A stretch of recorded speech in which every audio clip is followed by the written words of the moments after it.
తెలంగాణ రాష్ట్ర సమితి పేరుతో రాజకీయ పార్టీని స్థాపించింది మొదలు ఇప్పటివరకు ప్రతి లోక్సభ ఎన్నికల్లో కేసీఆర్ కుటుంబం నుండి ఎవరో ఒకరు పోటీ చేస్తూనే ఉన్నారు.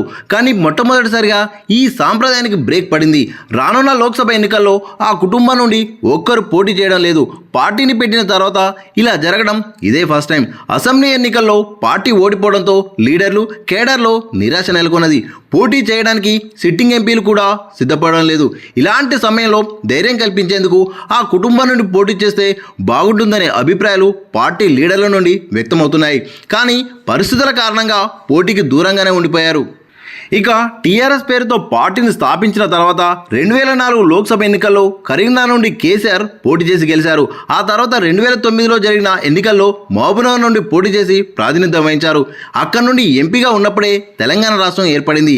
ఆ తర్వాత 2014 అసెంబ్లీ ఎన్నికల్లో గజ్వేల్ నుండి, లోక్సభ ఎన్నికల్లో మెదక్ నుండి పోటీ